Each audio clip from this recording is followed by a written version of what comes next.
Hi everybody.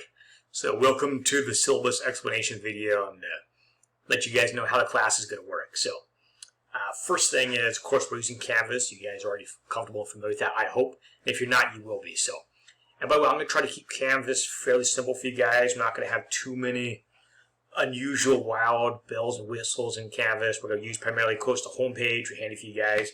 Announcements. Every day you guys want to check for announcements multiple times a day. Hopefully you guys have the Canvas app on your phone or your computer, wherever is handy for you, but that way you can monitor announcements. But always check the announcements. That's how I communicate with you guys, remind you of upcoming assignments, all kinds of things. So just keep steadily watch for new announcements. Every day there'll be new announcements. Our class is only 3 weeks, as you guys know. So, but daily watch for the announcements, what's coming up, reminders. Of course, the modules. You guys will, let me show you the modules here. So since I got this open, as soon as Canvas decides to open modules, just thinking about it. Hopefully you have a fast internet connection than I do at times. But there we go. So we'll keep things pretty short and sweet. So you see Unit 1 right there, Lectures 1 through 4. So there'll be 4 units for the 3 weeks. At the end of each unit is a multiple choice true and false exam. So these are all lectures. So, and then by the way, there's a couple assignments in there too, but in the modules they're primarily lectures. So you guys will work your way through lectures on the typical day. Well, let me just give you guys an example of this. So, and now we'll go into more detail later, but just to give you guys a little preview of what's coming up. So in the first week we'll complete Unit 1. So you'll watch all these lectures right here, take notes on all of them, and then you'll take the exam. The exam you can take this weekend, a time that works for you. Then there's Unit 2, same kind of deal. All the lecture videos you guys will watch, take notes on all of them, and then there's Exam 2 right at the end. Same thing for Unit 3, it's a little bit shorter. And then Unit 4, also a little bit shorter, and you have other assignments in there too, which I'll come back to in a little bit. But just to give you an idea, there's modules for you guys. Just go sequentially through those lectures. You can see you're building toward the exam. It's very straightforward. It's all chronologically numbered for you guys as you guys are working for the exam. And the exam, again, is accessible at the end of that module. There'll be some discussions. I'll have that announcements for you guys as well, too. Of course, you guys already know this, but you can check your grade at any point. I will try to grade quickly for you guys to give you guys a good, keep you guys on track. Again, we only have 3 weeks, so it's going to have to be quick to give you guys good feedback. And maybe you might occasionally use files, but most of the time you might have to worry about that, but occasionally maybe you will. But let me go back to the home page where you guys will be starting off. So back on the home page, as soon as Canvas gets there, and while it's thinking about it, maybe I'll get a drink. Okay. On the home page, there's our welcome to class. There's my email, of course, good way to get a hold of me. Of course, you can also use the Canvas inbox as well too, or you can email me from your Psychology account. Either way, it gets the same source. A couple of important things here on the home page to get you guys started. First one is, on the home page, you can click on the syllabus right here. I'll be going over the syllabus in this video, but I recommend still you guys can print it out. That way you guys can have it, be looking at it. But you can just click on this link right here, and I'll take you right to the syllabus. So you can look at it any time online. Obviously, you can also print it out as well too. Right below the syllabus is the schedule. It's really part of the syllabus, but just I separated them out that way. But that is the schedule. Now, I will daily give you guys assignments due and announcements as a reminder, so there's not, you don't have to wonder. But again, I'd recommend printing out the schedule. That way, there's every day you know exactly what reading assignments are due for that day. Now, there's a few things I've not put into the schedule just yet. A few assignments will go in there. We're talking smaller things, like, for example, a couple videos you guys will watch, a discussion or 2. By the way, I will update, when I put those in, I'll update the schedule. And you'll certainly see that in modules. And, of course, I'll put that in announcements as well, so you guys will have that all ready to go. But that way you can monitor how you're doing. Below that, you have the 2 videos, which you already know because you're watching one of them. So let's jump right to the syllabus. So let me bring that up. There we go. So, of course, as you guys know, you guys are in History 4A. You guys are section 59001. This is World History Part 1. There's a wonderful quote there by the brilliant Italian political scientist Machiavelli that I like so much. I had to start off my syllabus with this. And Machiavelli writes, "Whoever wishes to foresee the future must consult the past. For human events ever resemble those of preceding times. This arises from the fact that they are produced by men," who had women, because it's male-dominant time period, "men and women who ever have been and ever shall be animated by the same passions, and thus necessarily have the same results." Translation: in Machiavelli's work, The Prince, he gives case study after case study of how power works. He's not just talking to abstract. He'll mention some abstract political science principle, but then he always backs up with multiple historical examples or case studies. So for example, how do you hold on to power? Now, he'll give you his abstract political principle, but then he immediately says, here's an example of that in the flesh. And he'll use history as an example. So here's what I'm talking about, and he'll use an example of that. So Machiavelli, when he's discussing, you said, like, look, if you want to get a grasp of how things work, how the world works, how people interact with each other, and why they do that, you have to know what's happened in the past. Just like, and to make it simple for you guys, I think Machiavelli would probably like this analogy, I hope so. But it'd be saying something like this. Imagine for a minute that at whatever age you guys are, maybe you guys are 19, 20, 21, so you're a little bit older than that, you meet someone new at a coffee shop. Maybe at Starbucks, you sit down, and a man or woman walks down and sits down at the table next to you. Don't know this person at all. They just sit down and start talking to you. Now, if you had no life experience or education whatsoever, so imagine you're an adult, but you have no memory of any human interactions of any kind. That person sits down and starts talking to you. On what basis would you come to the conclusion this person is a good person to talk to, a person you want to hang out with, or on the flip side, in a creepy, scary kind of way, is a person who would be of natural concern for you, of your safety, or they need something from you, despite them being friendly and nice to you, but they want something from you? On what basis would you make that kind of decision? Again, if you had almost like an amnesia, so you're an adult in body, but you have no memory or context of interactions in your entire life or other people's interactions, how would you have a sense?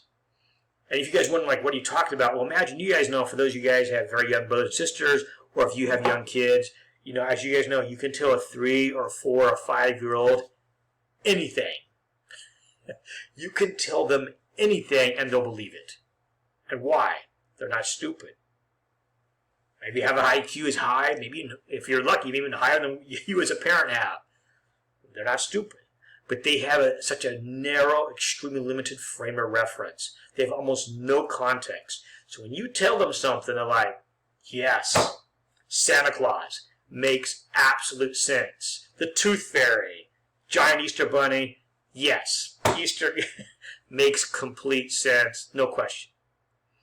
So Machiavelli's urging us not to be the equivalent of a 3 or 4-year-old in the human experience, and saying, I'm not interested in you lining up all the kings and queens of England and knowing how long they reigned and who they're married to.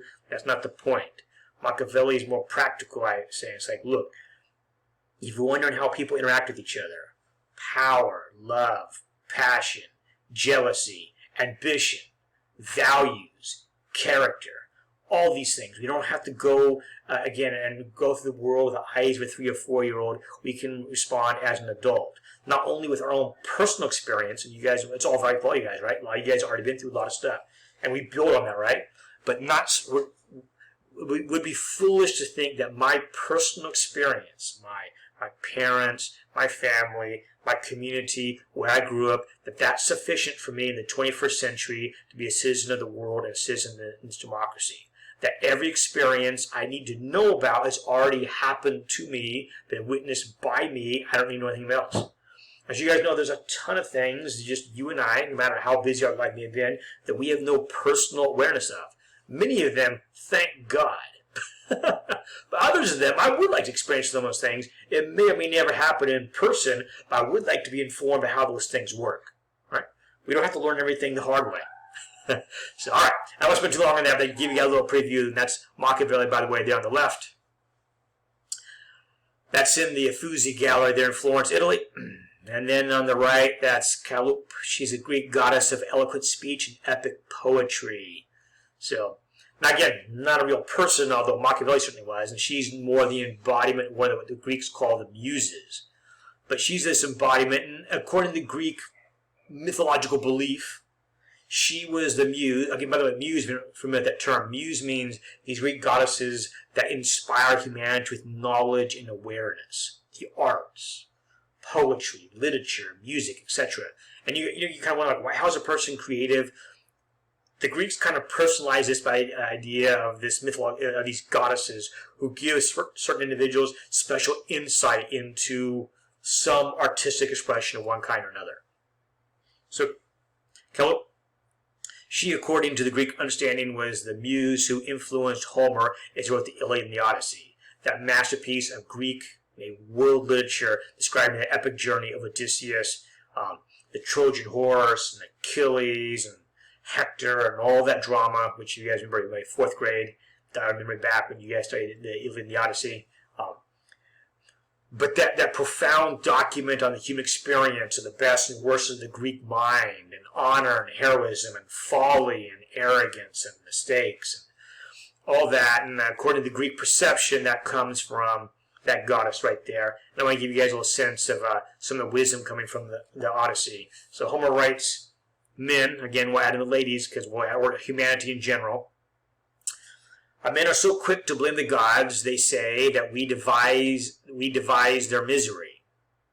But they themselves, in their depravity, design greater grief than the griefs that fate assigns. That's kind of wordplay there, just to break that down really briefly, saying humanity tends to, when things happen to them, blame fate or gods or circumstances, maybe some impersonal forces, but when things happen to them, they want to blame somebody. And by the way, to be fair, sometimes many things happen to us had nothing to do with what I was up to, just things happened to us, right? So we're all familiar with that. But Homer is also pointing out that our natural human tendency is to point and shake our fist at the sky and say, why did this happen to me? Again, sometimes completely legitimate. But Homer's pointing out, but you know what? The vast majority of human suffering comes not from some impersonal forces, tornado, gods, earthquakes, all those are all real. He's saying the majority of human misery comes from the human mind itself generating this and acting upon the world and bringing pain upon themselves and others. Now, the flip side is also true. Bringing can be joy in things too. Why is this important? Because Homer's reminding the person that we are not simply a robot or plaything solely of he would say of the gods, although you would say part of that's true. But we also, what we do, our agency, our ability to make decisions, our ability to navigate through difficult times, to build our character, to impact the world positively, can be negative too. He said, but you have agency. You, not the God of the impersonal forces, no matter how powerful they may be, but at the end of the day, what are you up to as you interact with the environment around you? Take the responsibility to say, probably the biggest source of my discomfort is probably not in the outside world, although again, that could be a big part of the picture, but oftentimes the biggest single source is, how do I interact with the world around me, despite the slings, arrows of fate that do happen, and Homer certainly would admit they certainly happen. They happen in the Odyssey. But what do you, as the agent, how do you grapple with that? How do you react to that? Do you allow that to empower yourself, empower your journey, or do you allow that to take the place of bitterness, passivity, and take no action to improve your lot in society? So, all right. That's a little introduction there, and don't worry, by the way, we're getting to the syllabus. I just want to give you an idea of, again, what we're grappling with in studying the ancient world and how beneficial that is, and very practical for you and I. Again, we're not talking about just some abstract principles stripped of the reality, the connection to you and I, but this is how the human species, this is how we, again, be literate, historically literate as we make decisions day by day. Okay.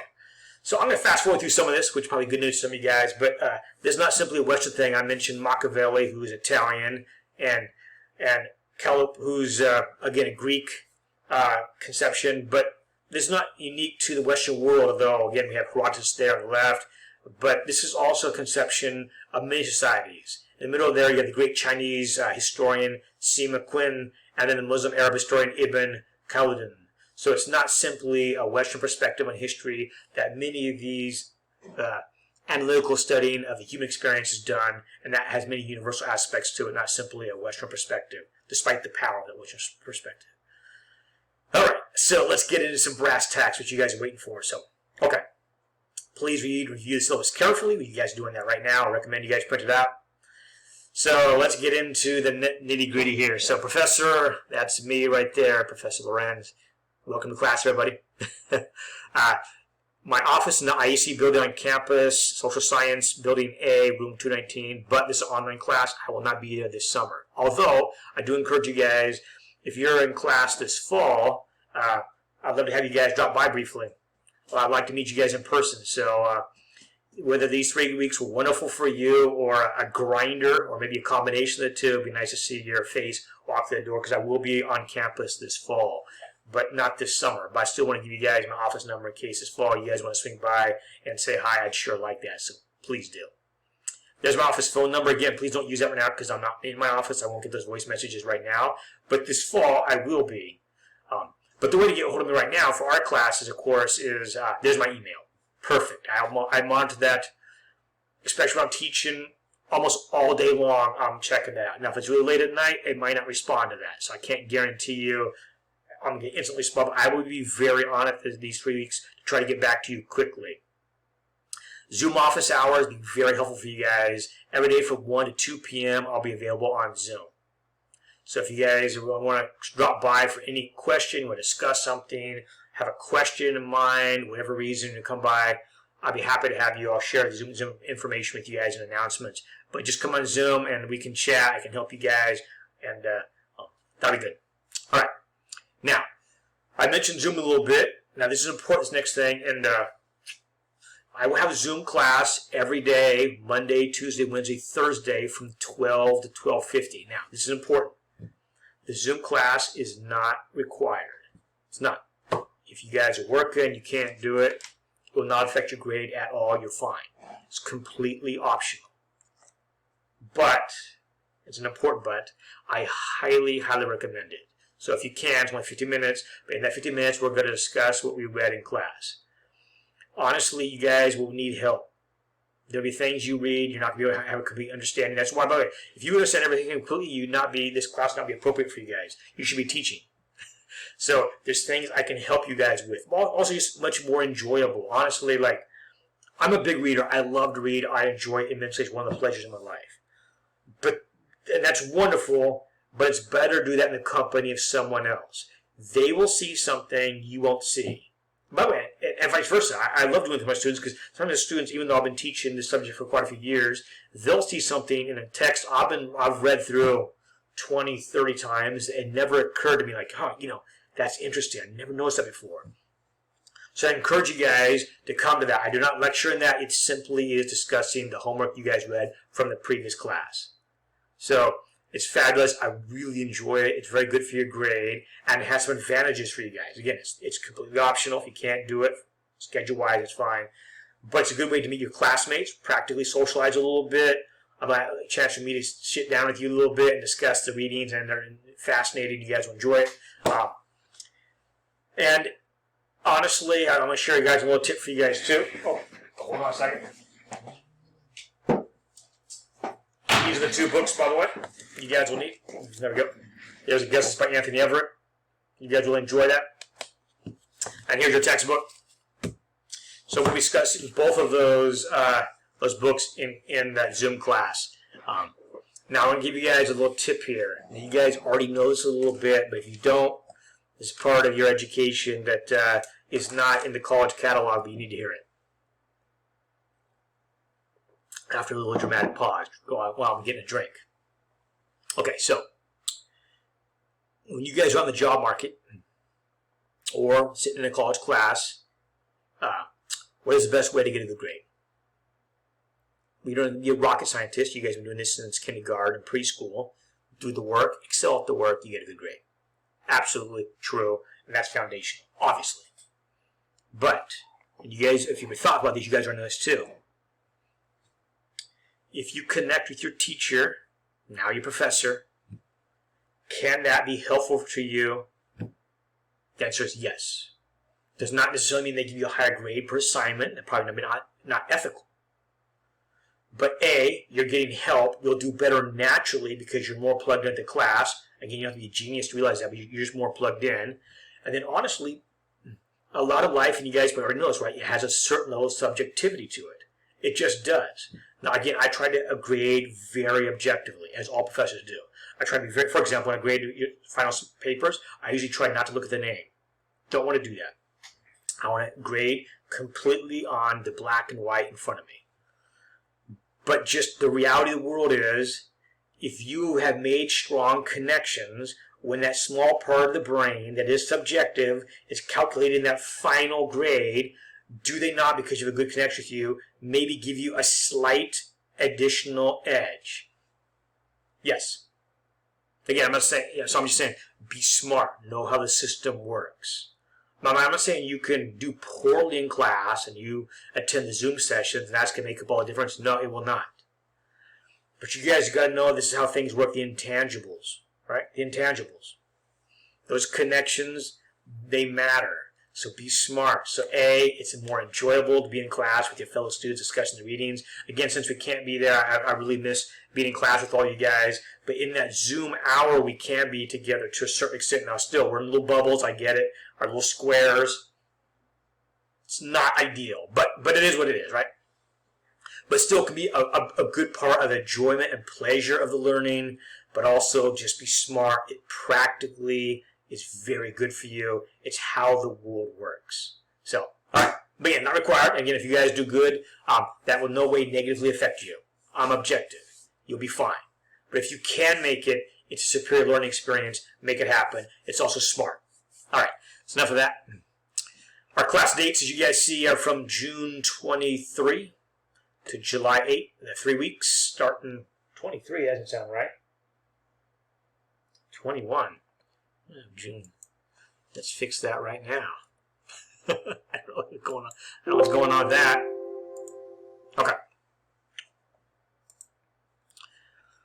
All right. So the books you need for class. You guys saw both of them already. By the way, hopefully you guys are watching this sometime Friday or Saturday before class even starts. You got to get your books. Again, it's not like a typical class. Like, okay, I order them, and Amazon told me they'll get them to me in 3 or 4 days. That's not going to work. 3 or 4 days after Monday means you've already missed an entire third of semester.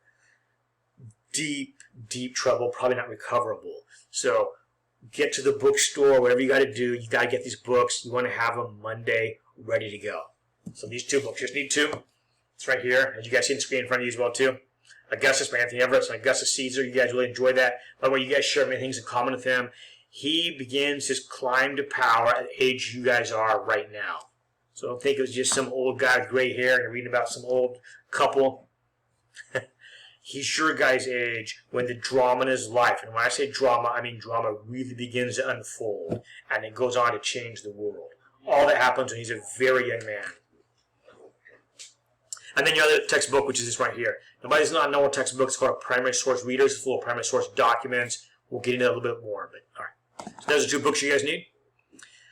The third book is simply, if you're a history major, I won't think I'll fast forward through that, but for those of you guys, if you are a history major, I should recommend this book. The rest of you guys don't need to worry about that. That's just a tip if you're going to be a history major, thinking about making this potentially a career. I'd recommend that third book. For the rest of you guys, you're good. So you guys already know what we're doing here. Canvas, of course, and Zoom would be a big part of our class, so I think I've said about that, but have access to all things you guys need there on Canvas, of course. That is our home. And then with Zoom as well. All right, so what is our course? It covers earliest human civilization all the way up to the year 1650, and we're going to try to do the entire world. It's frankly an impossible task, but we're going to give it a good shot. So, goals of the course. And I'll try to move quickly through this. I love this quote by James Baldwin. I put this in all my class syllabi, not just this one, because I love it so much. It's so powerful. James Baldwin, of course, a great African-American writer, scholar, thinker, intellectual, wrote, "History does not refer merely or even principally to the past. On the contrary, the great force history comes from the fact that we carry it within us, are unconsciously controlled by it in many ways, and history is literally present in all that we do. That's an extremely powerful statement. I love it, and it's foundationally true. Especially that part where it says we carry it within us, unconsciously controlled by it. Now, some of you are scratching your heads and saying, hey, wait a minute. Wait a minute. I don't really care about history. I don't know a lot about history. I'm not that interested. So when we're really talking about saying we carry it within us, unconsciously controlled by it, because like I'm not really into that. I love math, sciences, or whatever the topic may be. I'm not really into like lining up all these dates and place names. Never really engage me. James Baldwin, I imagine him be thoughtful and say, I hear you. I hear what you're saying. That's not what I'm talking about. I'm not talking about you have a whole catalog of faces and names and dates, and you can name all these statues and paintings in the Louvre and so forth. That's not what I'm talking about. I'm talking about how do you, when you look out the world, what has been downloaded into you by your education, by your culture, by your nation, by your family, and just downloaded into you. And almost like a sponge, we absorb it with almost no filter.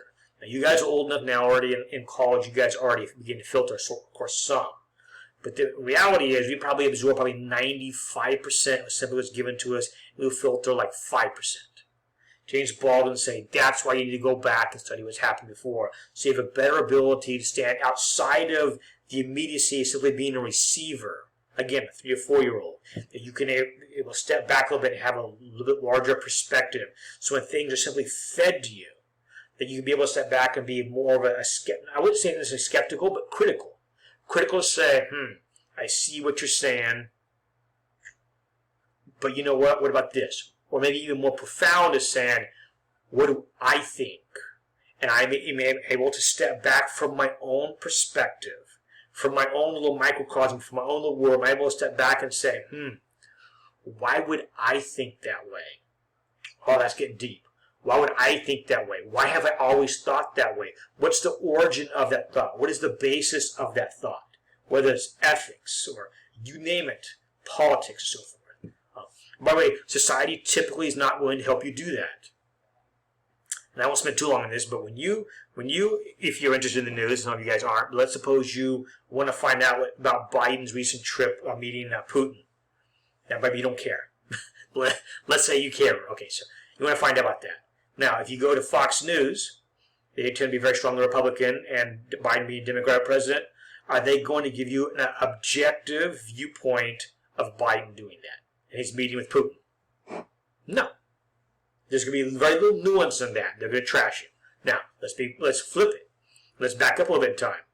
When Trump announces some major policy and you log on to CNN or MSNBC, are they going to give you an objective breakdown of Trump's policies? Now, I'm not saying every commentator won't, but CNN, MSNBC, not fans, to say the least, of Donald Trump. So both of them are going to savage him, just as Fox News likely savage Biden. Very few of them are going to step back and say, okay, this policy makes no sense to me, but I see what he's up to here. And I know I have my own biases, so it's hard for me, honestly, to look at this trip without my own biases, my own political affiliation. When I make it simple, black and white for everybody, it's hard for me to objectively say that, objectively look at both sides of this. That's not what we get in the media. Typically, now I'm not saying there's no sources, some are better than others, but typically the media feeds us a junior high, and I say junior high, a junior high level, simple, black and white narrative stripped entirely of context, nuance, and complexity. They're not going to help you. We can't rely on them. Now, I'm not saying I'm not saying you don't check out the news sources. I do steadily. But I'll give you simply. For example, that is you should be checking out 3 or 4 news sites and check out from very different perspectives. Then that can help you begin to be able to read through the partisan trees of maybe what is a central core truth of what's taking place. Okay, now I won't get too deep in that, but that's what Baldwin's talking about, is not to simply be an intellectual crash test dummy where things simply happen to you. Baldwin's like, take the responsibility to get educated, be historically literate, so you have the ability to step back and say, okay, I'm being sold something. I need to be aware of being sold something, right? All right. So I won't go too far into this right here, but studying requires, obviously, you do learn the basic facts of history, which you guys have been doing this whole time. And also what's called historiography. Historiography is simply a fancy word, means what we're talking about right here, which is the ability to critically analyze the sources of history and the people who are giving you their version of history. You guys might have done some of this in high school. We'll do more in college. Which is, okay, I'm reading some historian. What is she up to? What is he up to? What's their agenda? What's their agenda? And so as you read, not to simply be led intellectually like a lamb or a cow, slab of beef into the slaughterhouse, without any awareness of saying, okay, where are they leading me? So you can, by the way, you can let them have their argument, you can listen to it, but you're constantly asking, okay, what is the context here? What is their bias? What is their axe to grind? And what evidence are they bringing to the table? Additionally, what evidence are they intentionally leaving off the table? Historiography is that act right there of doing that. And also, we're going to work on historical critical thinking skills. I'm not going to break those down. We'll get to those when we get to the paper. So, all right. So, a few more things here before we move on to the last parts, the nuts and bolts of class. We're actually not going to do this one right here. So, define a shortened thesis. Usually, I do that in class, but for the summer 3 class, you can wipe your sweat off your brow. We're not doing that one, so you don't need to sweat that one. But we are going to analyze primary and secondary sources, which we'll get to coming up shortly. And certainly significance and impact of global movements and interconnections. Absolutely. There are student learning outcomes. First one there, evaluate primary and secondary sources, and by using an argument, using them for support. Yep, I'll help you guys do that. B, analyze major trends, attitudes, conflicts, events, and social significance, of course. And the last one, assess major social, cultural developments, their cause and effect, and social significance. Yes. All right, so what you guys are finally waiting for is, okay, what do we have to do? Okay, so here we go. So, beyond the reading, of course, and watching the lectures, so, of course, the typical day, again, you're going to watch 3 or 4 lectures, some days more than that. Take good notes on those lectures. It's critical for you guys to take notes. And I'll come back to that here in a little bit, but participation. So, participation, here's how that's going to work. As you're reading, for each individual reading assignment, for example, you read chapter 1 in Augustus. For each individual assignment, you have to write either 1 or 2 questions about that about what assignment you just read. When I say write a question is, you're simply saying, like, as you read, you should come across something that doesn't make sense to you or you're curious about. So you're not writing a question like you read that chapter 1 in Augustus, and you're wondering, like, okay, how can I make a question about this chapter? Some simple question. No, you're creating a discussion prompt question. For example, like, why would Julius Caesar have done this and that? I don't understand why he would have done that. Perfect. You write that question down. And so for each individual specific reading assignment, so for each chapter or for each individual assignment here in the human record, you will write down either 1 or 2 questions that are used for discussion based on what you just read for that specific chapter or assignment. And by the way, in another video, I'll give you guys in more detail how that works. I'm just give you guys a little preview right now. You'll save those questions each day, and at the midterm, you'll turn in all the questions you have so far. And again, I'll show you guys in detail what that looks like in another video. Now, when I say 1 or 2, if you're doing the Zoom class, you only have to do 1 question per reading. I mean, you created them. By the way, tell you guys, you're not creating the answer to the question. It's simply a question you don't know the answer to, but you're wondering, like, why would this be? Perfect. Why would the Romans have done this? I don't understand it. Perfect. There's your question. So you don't answer these questions. You simply write down a question that you genuinely have as you're reading. You're like, I don't get it. Why would that be the way it is? Perfect. Write that down. And I'll give you guys an example of that here with another video coming up here. So now, if you're doing the Zoom class, you'll have to write 1 question per reading because you're also doing the Zoom class. Again, that's from 12 to 1. And we'll be discussing, so that will take the place of your second question. Now, For those of you guys who can't do the Zoom class, you're fine, you're covered. We have to do 2 questions, good questions, per reading. And again, in a subsequent video, I'll show you guys a sample of how that works. So all this in the syllabus is simply a long way of, again, going into more detail, describing what I'm talking about here of how you create these questions. And this fulfills your participation along with one last thing, which is discussions. So we will have some discussions in class. So you have 2 things for your participation grade. One is you're making the questions based on the readings out of your 2 books, Augustus and the Human Record, making questions based on those 2. That's the first part of your participation. By the way, it's easy. You guys all just be thoughtful. And again, in a subsequent video, I'll go over specifically how to do that. And then finally, you simply do the discussions. The 2 of those combined fulfill the participation requirements for class. All right. The second thing you'll do for class is I'll have you guys watch a few videos. Now, it depends. I got to think of how many I'm going to have you guys do. It will not be a lot because time is so short. We'll have a couple of videos for you guys to watch, and you guys will do a written response to those and turn those in. It's pretty straightforward. I'll explain specifically for each one of those how to do it. But that's for the video responses. Again, it's very good for your grade, just like participation is.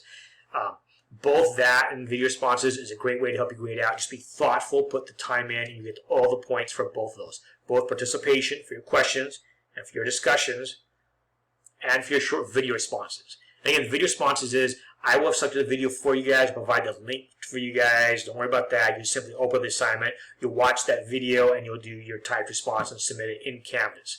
And again, I'll go into more details per individual of those assignments, but there'll be a few of those. All right. There's only 2 more parts of the class or assignments you guys have to be turned in. That is, you guys will have, on the last day of class, do what's called a critical analysis paper. That'll be based on what you guys have read from Augustus, and based also on some of the individual primary sources here in your textbook. I will have a specific video just on that paper described exactly how you do that. That will not be now in the syllabus lecture. That will be in the paper lecture. But to help you guys, that paper is worth a good chunk of your points, and it's due the very last day, which is, I think, July 8th. I think that's right. Don't quote me on that. I'll make sure it'll be in the class schedule. But I think it's July 8th offhand. The last Thursday of class when your paper will be due. All right. Finally, the 4th thing you guys do for class is the exams. The exams are based 100% on the lectures you guys are watching. So in the modules, right, you guys are watching those lectures every day, 3 or 4 of them. The exams are 100% lectures. They are not on Augustus, nor are they on your other textbook. Instead, they're entirely based on lectures you guys are watching. One more piece of good news for you guys. The exams are also open book, because they kind of have to be, right? So you can have your notes open. I recommend you take your good notes. Now, if you don't watch the lectures, there's no way you'll be able to keep up with that. But you can have all your notes. So all the notes you'll take, and as you watch the lectures, you'll have all those notes. So during the exam, you can have all those notes stacked up, all queued up, ready to go. So when it comes to a question about, Julius Caesar, you got, okay, that's chapter 4. Actually 5. I got that right here. You go right to that section, like, yep, there it is, and you got it. So the exams are open note. And again, the notes are based on the lectures. To help you guys in lectures, here's how you should do it. So in the lectures, the lectures have, by the way, a lot of information in there. But to help you guys boil it down, you notice in the lectures, I'll frequently pause and say, this you need to know. Oftentimes, the lecture will actually be highlighted. That's you want to briefly pause the lecture and write down just the highlighted stuff. You don't have to write down all the text. Sometimes you'll be like, oh man, this lecture is full of text. Some are. If it's not highlighted, you're good. Focus on the highlighted stuff. That's the stuff you'll have. Write down that. Pause the lecture. Write that down.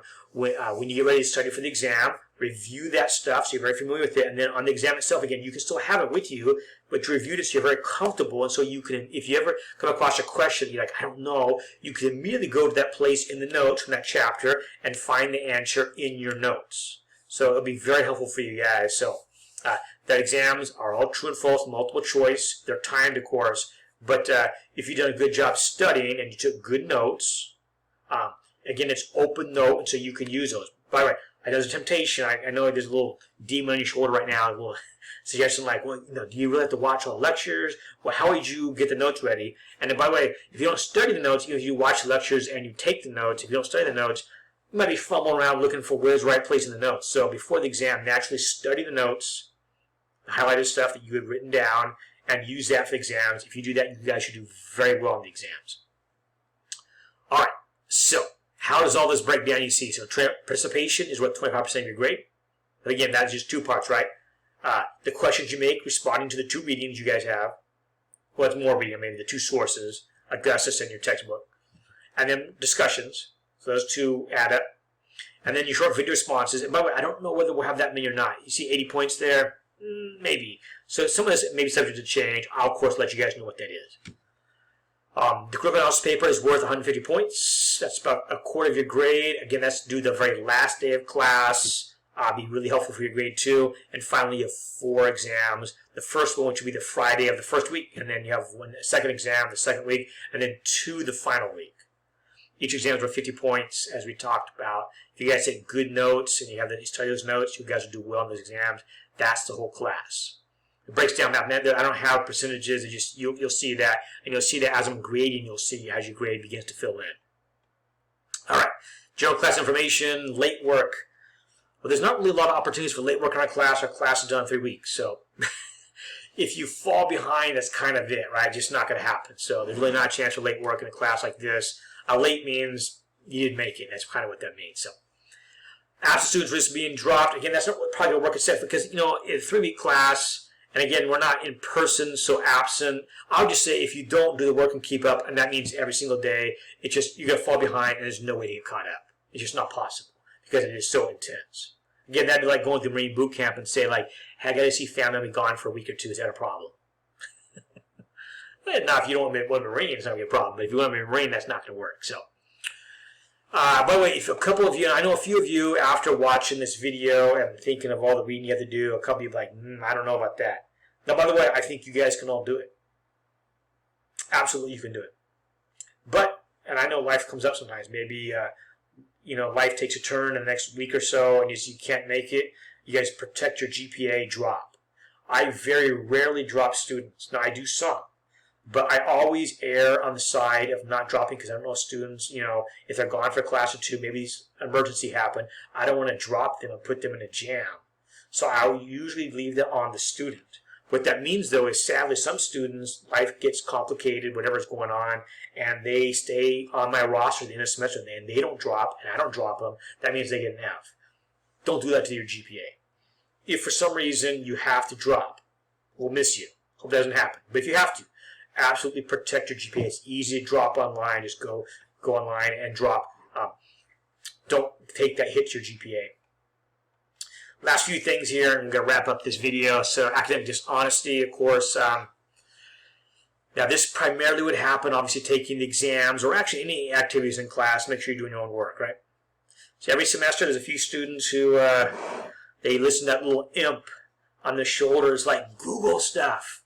Use an old paper. And they hope for the best. Don't do that to yourself. Don't do that to yourself. The consequences of it usually mean failure in the class. Depends again what's going on, but last semester, the spring semester, happened to some students. Catastrophic. I'll give you an example of that.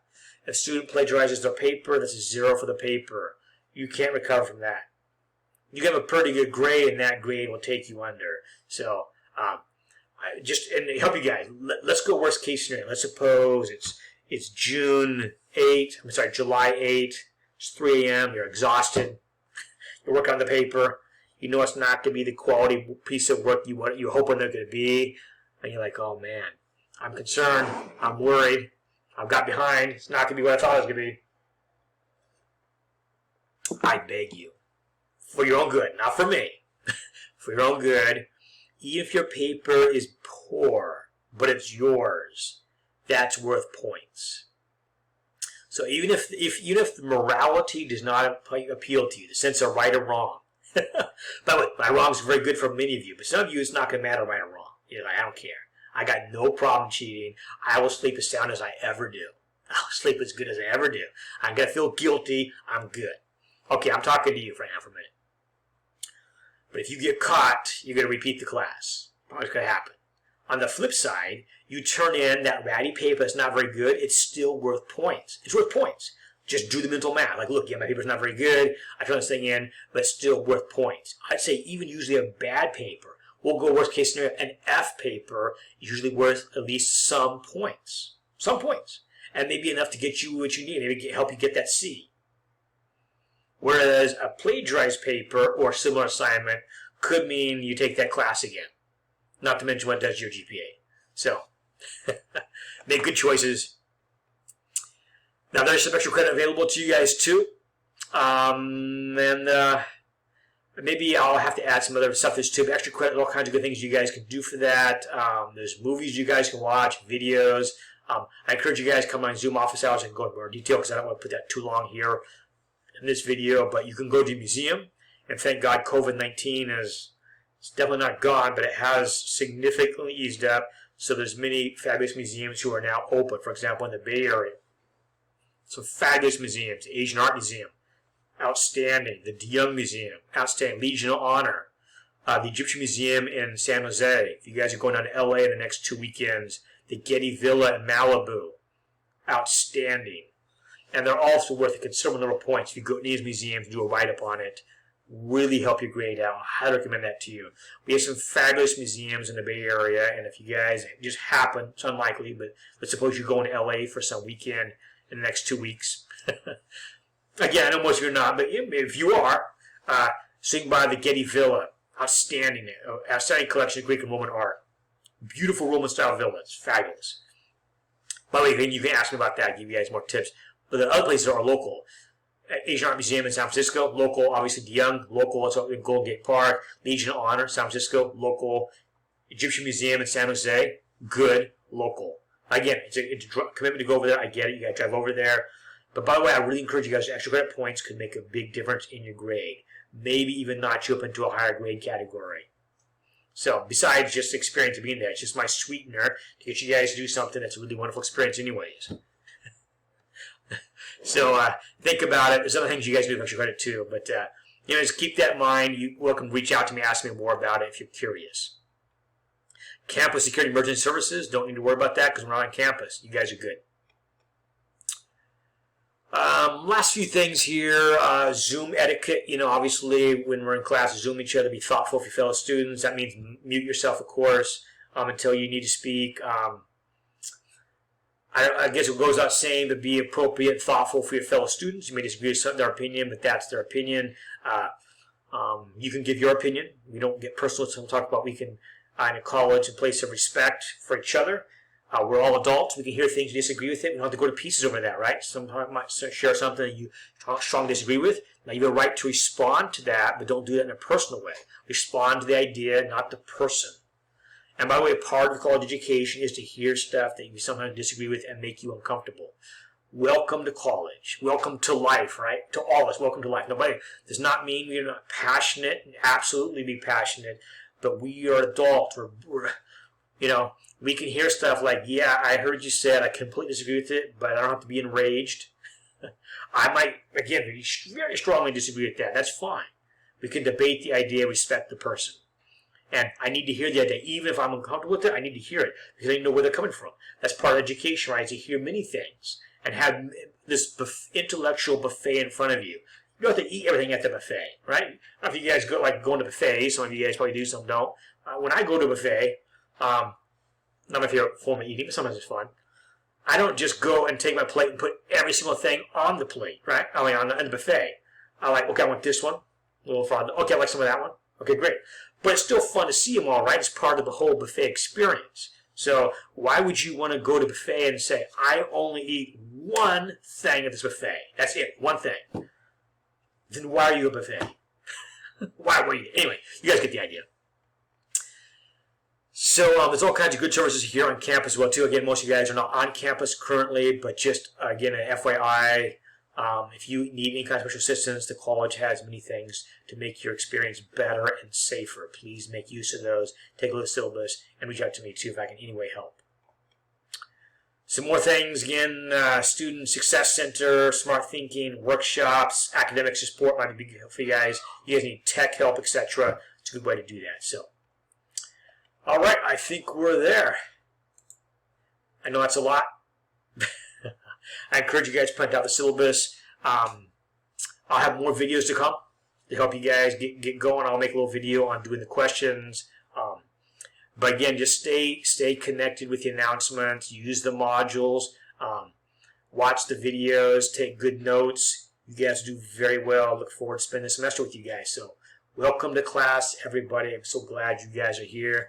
We're getting ready to go on a very good journey. I'm glad to have your company on that journey.